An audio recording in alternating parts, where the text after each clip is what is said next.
Shabbat Shalom para todos, Adonai los bendiga. Estamos nuevamente encontrándonos, como lo hacíamos o lo hacemos cada viernes, 19:30 horas, con esto que es Shabbat en familia. El viernes pasado tuvimos turno con el pediatra, la pediatra mejor dicho, por Rebeca, que le salió un tipo de orzón en el ojo y justo nos tocó en ese horario 5:30, pero había muchos niños para atenderse y no pudimos llegar para hacer el vivo.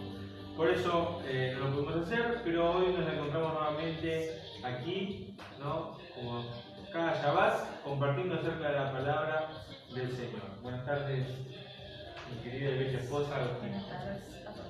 Hoy en el Día de los Enamorados, por supuesto que nosotros no vamos según la tradición de Valentín, San Valentín y todo eso, pero es un día bonito para dedicar al ser querido, ser amado. Nosotros como pareja nos hemos puesto de novio justamente un 14 de febrero, luego de mucho ayuno, como decía el día de mi esposa, la última vez que hice ayuno, nada, mira, 7 días, la última vez que hice ayuno 7 días seguidos, o sea, hago ayuno, pero digo, 7 días seguidos, antes, a ver si era de Dios, que bueno, si no, estuvo lloviendo, me acuerdo, toda esta semana estuvo lloviendo, y el día que nos teníamos que ver, no llovió, que era el domingo, ¿no? En que yo le iba a proponer ser mi novia.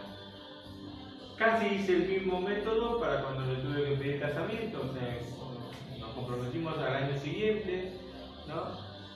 Y viendo el atardecer en la playa y propuse el matrimonio, ¿no? Tardó un poco más después el casamiento, pero son fechas importantes para nosotros y es un día especial para aquellas personas que han encontrado el amor, y aquellos que no, tener la esperanza y la confianza en Dios, de que Dios tiene, como decía un reel, un meme que tenía yo, para cada pizza su queso, para cada pan su manteca, ¿no?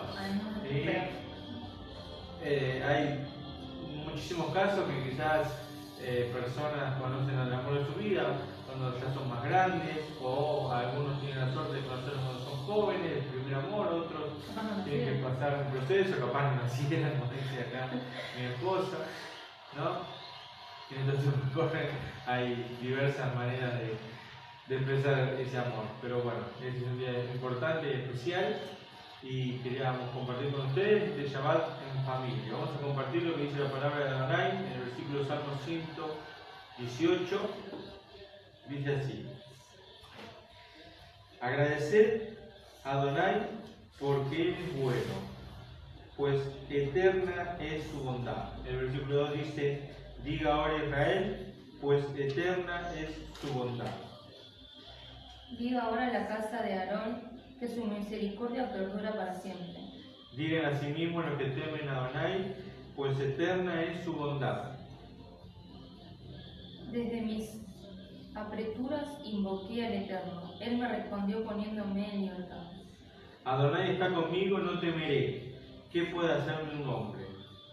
El Eterno es para mí como mi auxiliador, por lo que miraré a los que me odian. Es preferible ampararse en Adonai que confiarse en una persona. Es mejor refugiarse en el Eterno que confiar en príncipes. Todos los pueblos me rodearon en nombre de Adonai, pues los destruiré. Me rodean, sí, me rodean. Verdaderamente en el nombre del Eterno yo las cortaré. Me rodearon cual abejas, fueron extinguidos como una llamarada de espinas. En nombre de Adonai, pues los destruiré. Tú me acometiste para que yo cayera, pero el Eterno me ayudó. La fuerza y el poderío de Dios, y fue para mí para salvación. La voz del regocijo y de la salvación está en las tiendas de los justos. La diestra del Eterno actúa valerosamente. La diestra de Adonai es sublime, la diestra de Adonai realiza proezas. Yo no moriré, sino que viviré, y referiré las obras del Eterno. Me castigó duramente Dios, pero a la muerte no me entregó. Ábreme los portones de la justicia, que yo entraré por ellos y alabaré al Eterno. Este es el portón de Adonai, los justos entrarán en él. Yo te alabaré porque tú me has respondido te has tornado en mi salvación. La piedra que desestimaron los constructores llegará a ser cabeza del fundamento. Esto es obra del Eterno, prodigioso es ante nuestros ojos. Este es el día que hizo Adonai, nos regocijaremos y nos alegraremos en él. Te rogamos, oh Eterno, que nos salves ahora. Te rogamos, oh Eterno, que nos hagas prosperar ahora. Bendito sea el que viene en el nombre de Adonai, os bendecimos desde la casa del Señor. El Eterno es Dios y nos ha dado la luz.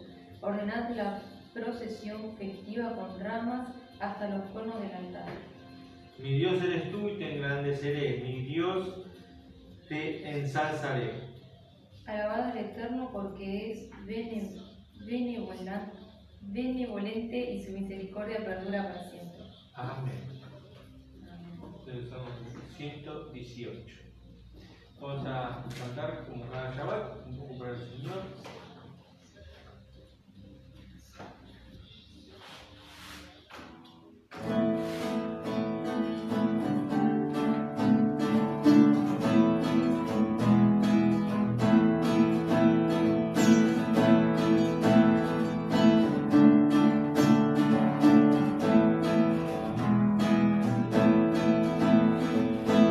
Días son estos del día, declara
personas que nos están mirando y a todos aquellos que están a través de la conexión en este Facebook Live. Vamos a seguir adorando al Señor.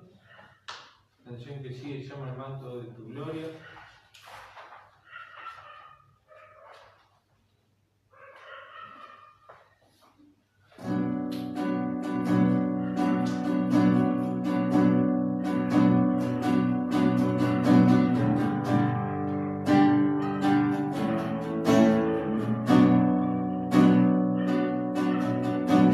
Espíritu de Santo Dios, ven a ser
ya esta semana. Señor, te amoroso papá por este día, te damos gracias Señor por tus bendiciones. Te pedimos que el día que estamos del otro lado, tendremos el resto de la semana en tus manos. Amén. La predicación de esta semana se llama Itro o Jetro, como se traduce al español, ¿no? Que abarca el libro de Shemot, el libro de Éxodo, capítulo 18, versículo 1 al versículo 20 a 23. Como venimos haciendo cada semana, venimos compartiendo de toda la lectura de la Torá de la semana, que abarca casi 3 capítulos, vamos a elegir un capítulo que es el versículo 18, del versículo 1 al 24. Comienza así, dice: oyó Jetro, sacerdote de Madián, suegro de Moisés, todo lo que había hecho Dios a Moisés y a Israel, su pueblo, como había sacado el Señor a Israel de Egipto. Tomó Jetro, suegro de Moisés, a Sífora, mujer de Moshe, después de que éste le había enviado. Y de sus 2 hijos, que el nombre de uno era Gershon, porque dijo: peregrino fui en tierra extranjera, y el nombre del otro era Eliezer, porque el Dios de mi padre estuvo en mi ayuda y me salvó de la espada del faraón. Vino Jetro, suegro de Moisés, y los hijos de su mujer, a donde él estaba, al desierto donde él acampaba allí, frente al monte de Dios. Ya el pueblo de Israel había sido libertado, ¿no?, de la esclavitud de Egipto, y se iba rumbo a la tierra prometida, ¿no? Y mientras estaba en ese proceso de caminar por el desierto, ¿no?, Moisés iba guiando al pueblo hacia esa tierra que Dios había prometido, ¿no? Y él se encargaba de juzgar a todos los que eran de parte del pueblo, ¿no? Se va a encontrar ahora que el suegro decide ir a llevar a la esposa. Recordemos que en esos tiempos no es como ahora, que te tomas un avión, un barco, cosas, y podías ir a ver a tu familia, sino que en ese tiempo Moisés había tenido que separar de Sífora, porque recordemos anteriormente, cuando va camino a liberar al pueblo de Israel y a encontrarse a la tierra en Egipto, iba a ir con su esposa y con sus hijos. Pero un ángel del Señor le salió para matarlo, porque Moisés no había obedecido el mandamiento de circuncidar a su hijo, ¿no?, que era para los descendientes de Abraham. No sabemos si Moisés lo hizo consciente de su error o no, pero la cuestión es que el Señor había decidido salir a matarlo. Cuando Séfora, o Chífora, Típora, como ponen acá, ¿no? Chífora, perdón, decide cortar el prepucio de su hijo, ¿no?, el que no había sido circuncidado, ahí el ángel de la muerte se aparta de Moisés y este revivió. Pero obviamente para los hijos iba a ser esa circuncisión es dolorosa, por lo tanto el camino hacia Egipto iba a ser muy doloroso para el hijo. Entonces decidió que volvieran a la casa de su suegro y él fue solo a Egipto a liberar al pueblo. No sabemos bien los tiempos que pasaron, se supone que ya menos de un año el Señor liberó al pueblo de Israel, pero acá Jetro decide llevar a su esposa y a sus nietos a Moisés, ¿no? Habían escuchado la fama ya que había en las regiones de la libertad del pueblo de Israel de Egipto. También vemos que los nombres que Moisés elige para sus hijos son Gerson, ¿no?, que significaba que había sido peregrino en tierra extranjera, y Eliezer, porque el Dios de mi padre estuvo en mi ayuda. Esto quiere decir que más allá de que Moisés se había ido de Egipto escapándose, huyendo, ¿no?, en algún momento había tenido contacto con Dios antes de la zarza, porque le puso el nombre de sus hijos. Primero Gerson, ¿no?, porque había sido en tierra extranjera, no en la tierra de Israel, ni siquiera en Canaán, o sea, lo que sería Canaán, ¿no? Y su otro hijo Eliezer, y nombrando el Dios de su padre que había estado en su ayuda, ¿no?, y lo había salvado de la espada del faraón. Entonces ahora se reencontraba la familia y su suegro, quien era acá dice sacerdote de Madián, ¿no? Hay una discusión entre los estudiosos, ¿no? Si Jetro era un sacerdote de Dios o si Jetro era un sacerdote de otros dioses que también creía en Dios y que tenía otros dioses, ¿no? Madián era una tierra obviamente un poco más lejana de Canaán y tenía sus dioses, entonces era muy difícil encontrar a alguien que proclamara a Dios, pero en realidad en la Torá vemos y entendemos que Dios relata acerca de la historia de Abraham, de su simiente y del pueblo de Israel, pero no deja fuera a personas que quizás también creían en Dios, porque Melquisedec era un sacerdote del Dios Altísimo y Abraham no le hubiera entregado el diezmo si no fuera de parte de Dios, por lo tanto ese hombre era sacerdote en Jerusalén. A alguien ministraba, ¿no? Ese sacerdote probablemente había ya creyentes también en Dios en Jerusalén. De la misma forma podía pasar en Madián y Jetro ser un sacerdote del Dios Altísimo. La cuestión es que con lo que sucedió, a Jetro le iba a quedar claro que el único Dios y el Dios verdadero era el Dios de Israel.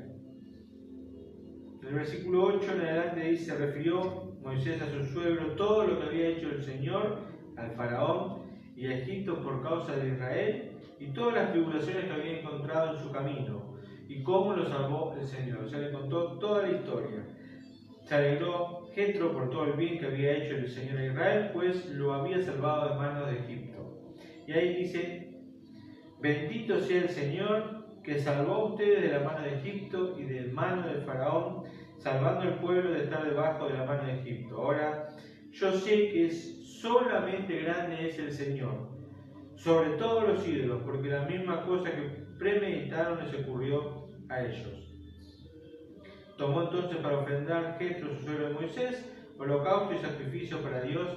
Entonces vinieron Aarón y todos los ancianos de Israel para comer pan con el suegro de Moisés delante de Dios. Acá vemos que este madianita reconoce, ¿no?, que el único Dios y el verdadero es el Dios de Israel, y que con esta mano poderosa y con todo lo que le relató Moisés y le contó, ¿no?, y que lo vio con sus propios ojos, porque sabía que su yerno había ido hacia Israel y lo que había sucedido con la zarza ardiente y que le había pedido liberar a Egipto, ¿no? Las personas, uno puede sentir, ¿no?, que Dios le habla, que le dice, y cuando le contaba seguramente su suegro, no sabemos cómo habrá reaccionado este hombre, ¿no?, si lo habrá pensado que era así o no, pero bueno, lo único que sabemos es que le quedó claro esto, ¿no?, y que al ser sacerdote de Madián también era un hombre sabio, Jetro, ¿no? Y en el versículo el capítulo 18, versículo 13 dice: sucedió el día siguiente que se sentó Moisés para juzgar al pueblo, y estuvo parado el pueblo frente a Moisés desde la mañana hasta la noche. Vio el suegro de Moisés todas las cosas que le hacía al pueblo y dijo: ¿qué es esta cosa que tú haces al pueblo? ¿Por qué motivo te sientas tú solo mientras todo el pueblo está parado frente a ti desde la mañana hasta la noche? Contestó Moisés a su suegro: porque viene el pueblo a consultar la ley de Dios. Cuando ellos tienen un pleito, este viene delante de mí, entonces juzgo entre un hombre y su compañero, les hago saber la ley de Dios y sus enseñanzas. Entonces dijo el suegro de Moisés a él: no está bien lo que tú haces. Habrás de agotarte tanto tú como este pueblo que está contigo, porque es demasiado pesado para ti este asunto. No podrás hacerlo tú solo. No, y acá vemos que la intención del suegro es aliviar la carga que tenía Moisés. Ustedes imagínense, ¿no?, sentarse desde la mañana hasta el atardecer o anochecer, Moisés escuchando los problemas de la gente y las divisiones o las cosas que tenían, que todavía recién se estaban implementando lo que era la ley de Dios. Y acá dejamos en claro la contestación de Moisés, que dice: el pueblo viene a preguntarme a mí por la ley de Dios. Si bien va a ser conocida mundialmente quizás por la ley de Moisés, no la puso Moisés la ley, sino que es Dios, Adonai, el creador de todas las cosas, el que pone los mandamientos y el que pone las ordenanzas y estatutos que debía seguir el pueblo de Israel y todo aquel que se quería unir al pueblo. Y nos sigue demostrando en estos tiempos que corren qué es lo que al Señor le parece bien y qué es lo que al Señor le parece mal, ¿no? Porque no podemos ir por la vida tomando decisiones como nos plazca, porque hoy podemos decir, bueno, esto está bien, esto está mal, según lo que es mi conciencia, y yo creo que esto está bien, pero desviarnos del camino real que Dios nos muestra, que solo lo podemos entender a través de su palabra. Y no estamos hablando de doctrina de ninguna iglesia, ni enseñanzas ni mandamientos de hombres, sino plenamente en la palabra y en las leyes y mandamientos del Señor, ¿no? En estos tiempos que corren, difíciles, ¿no? Que todo parece ir en contra de las leyes y los mandamientos del Señor, ¿no? Para tener en claro en nuestra vida y en nuestro camino cómo debemos conducirnos como buenos hijos de Dios, lo único que podemos hacer es leer en su palabra. Y eso no va a permitir que nos engañen ni líderes, ni pastores, ni sacerdotes, ni rabinos, ni maestros, ni iglesias, ni congregaciones, ni sinagogas, ni nada por el estilo. No estoy diciendo que esas cosas estén mal, estoy diciendo que si va conforme a la palabra, entonces eso lo tengo que tomar. Si no va conforme a la palabra de Dios, entonces no lo puedo tomar como una doctrina de vida obligatoria. No nos pueden obligar a hacer algo que en realidad no está en su palabra, cuando hay muchos versículos, ¿no?, que el Señor dice que es importante guardar sus mandamientos y guardar su palabra. Cuando Saúl se enfrenta a, siempre recuerdo el mismo, ¿no?, Saúl y Samuel. Samuel le dice, ¿qué es preferible? ¿Hacer holocaustos o obedecer la palabra? ¿Y qué dice Samuel? Que es preferible primero obedecer la palabra de Dios. Después recordamos a David, como en el Salmo 119, expresándose diciendo, oh, cuánto amo tu ley, oh Dios, ¿no?, amando la ley de Dios. Los proverbios de Salomón, al que muchos cristianos y al que muchos creyentes les gusta leer uno por día, porque tiene 31 y va con el mes y todo lo que es, si te lo pones a leer atentamente, si lo podés seguir atentamente, te vas a dar cuenta que todo tiene que ver en cuestión con la ley y los mandamientos del Señor, con las enseñanzas y estatutos de Adonai, ¿no? Y que tenemos que ir por la vida manejándonos de la forma correcta, ¿no? Ezequiel también dice en uno de sus capítulos, el Señor diciendo, aquel que tiene errores, que tiene equivocaciones, que comete pecados, ¿no?, pero que vuelve al Señor y empieza a seguir sus mandamientos y sus estatutos, entonces ahí dice que el Señor lo escucha. Pero si esa persona hace oídos sordos y no quiere ir tras los estatutos del Señor, entonces Dios se aleja de él, ¿no? Leí hace poco en el libro de Crónicas cuando David le hablaba a su hijo Salomón y le decía, hijo mío, acuérdate de amar a Dios por sobre todas las cosas, de seguir sus mandamientos, de seguir sus caminos, y si tú no te apartes del camino, Él no te va a abandonar. Pero si tú te alejaras de ese camino y de sus mandamientos, entonces Él te va a abandonar. Salomón, con toda su sabiduría, creyó hasta el último tiempo quizás que él se las sabía todas, ¿no? Y en su ancianidad terminó cometiendo errores graves, conociendo y sabiendo de lo que había hecho su padre, de no tener ídolos, de no tener riquezas excesivas, ni tener 200.000 mujeres como ha tenido Salomón. Entonces, en estos tiempos que corren, hay muchos que quieren ir por un camino, ¿no? Y se está tomando esto de, no importa lo que dice la Biblia, si Dios me bendice y Dios está conmigo, listo. No sabemos lo que dice la Biblia, porque lo he visto, ¿no?, en reels y en comentarios, ¿no? Con cosas que son, para aquellos que creemos en Dios, podemos decir aberrantes o totalmente fuera de lugar, pero ellos dicen que son bendecidos por Dios, ¿no? Pero uno puede sentirse bendecido por Dios y estar equivocado, así como fue Saúl. Hasta el último día que fue a la guerra, dijo, hoy voy a ir a enfrentarme a los filisteos porque Dios está conmigo y voy a triunfar. Pero ya Dios había declarado la sentencia que el reino iba a ser para David y que en esa guerra iba a morir, él y sus hijos. Sin embargo, él cuando va a la guerra se prepara y dice, voy a ir porque Dios está conmigo. Entonces a veces somos un poco tercos, ¿no? Y nos olvidamos de aquellos mandamientos y ordenanzas de Dios, aquellos que están en su palabra, no aquellos que se imponen por los mandamientos de Dios, ¿no? No tenemos justificativo para ir a una iglesia un domingo.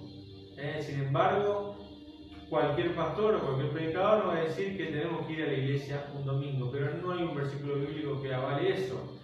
Sin embargo, vemos en la palabra de Dios que el Señor nos habla de guardar el Shabbat, de apartar ese día para Él, más allá de que todos los días sean para el Señor y que Dios quiera todos los días y bla bla bla, como dicen algunos y lo justifican mucho, ¿no? Que apartemos un día de la semana que sea diferente para Él, y ese es el consejo del Padre Celestial, y que lo apartemos para Él. Si nos reunimos, si todos los días son iguales, entonces ¿por qué no nos podemos reunir en Shabbat? Hacerlo los viernes al atardecer como corresponde, como es bíblicamente. Es porque hay una negación ante la realidad de querer diferenciarnos del judaísmo, de no ser igual a ellos. ¿No? Ellos se reúnen los sábados, nosotros los domingos. No hay justificativo, no es bíblico, pero no importa. Lo vamos a seguir haciendo igual. Si todos los días son iguales, entonces te puedes congregar el lunes, martes, miércoles, jueves, viernes, sábado, domingo, porque todos los días son iguales entonces. Pero sin embargo, los cultos mayoritarios de las iglesias evangélicas, de las iglesias cristianas, de la misa católica, que son los domingos a la mañana o los domingos a la tarde. Y si son los domingos a la tarde, peor todavía, porque ya para el Señor es el segundo día de la semana, o sea, el lunes. Entonces, se terminan congregando un domingo a la tarde, ¿no? Y acá entendemos que el que pone la ley es el Señor, el que da los mandamientos es el Señor, ¿no? Y más allá de lo que haya hecho Yeshua en el madero, ¿no? De dar su vida por nosotros y que Él perdone nuestros pecados, por sobre todas las cosas están las leyes y los mandamientos de Dios. En ningún momento Yeshua dijo que Él abolía la Torá o abolía los mandamientos del Padre. En ningún momento, al contrario, Él mismo decía que Él es menor que Dios. El Padre es mayor que yo. Podemos leer los versículos del Nuevo Testamento.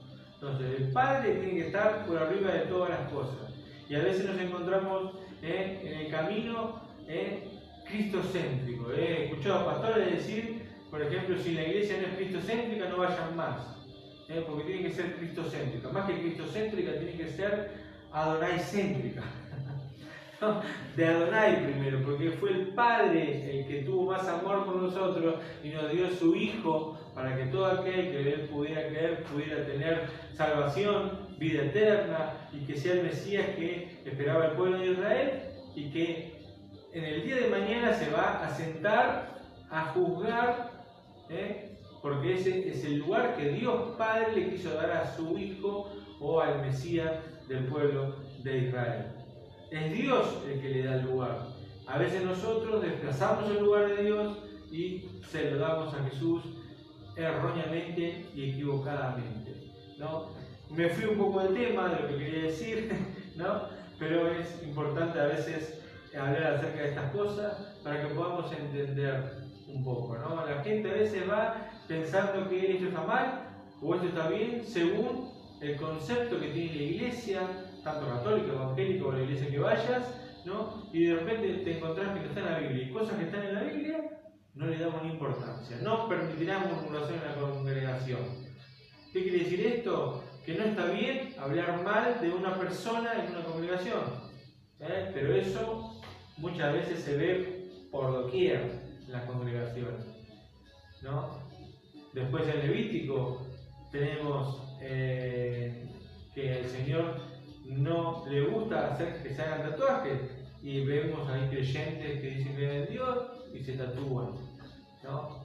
Van, se tatúan, incluso algunos se ponen el nombre de Jesús, el nombre de Dios en hebreo. El otro día me pasó estar en una fila de supermercado, en la cabeza, un pelado, en la cabeza tenía la cruz y todo mezclado. Jehová, Rafa, Elohim, y como una canción que hay muy conocida en el mundo evangélico, ¿no? Jireh y todas esas palabras, ¿no? Que a veces no saben ni lo que significa y lo dicen, ¿no? Y no saben realmente lo que está el significado. Yo le iba a decir, ¿no sabés que a Jehová, Jireh, Adonai, no le agrada que se hagan un tatuaje? No te imprimirás, dice el Levítico, ¿no? Sobre la piel. Sin embargo, ese hombre fue y se tatuó eso en la cabeza, ¿no? Porque a veces seguimos lo que queremos seguir, sin entender realmente lo que es la palabra del Señor. Entonces, Jetro, acá lo vemos, le aconseja a Moisés, dice, no puedes estar de la mañana hasta la tarde escuchando a las personas con sus problemas y indicando, te vas a cansar vos, te vas a desgastar vos. Entonces el consejo de Jetro, ¿cuál es? Que ponga capitanes, que ponga personas, división, para que no sea la carga pesada sobre él. Y esto es muy importante, porque muchas veces nos encontramos en ministerios, iglesias, congregaciones o cosas semejantes donde una persona tiene todo a su cargo, ¿no?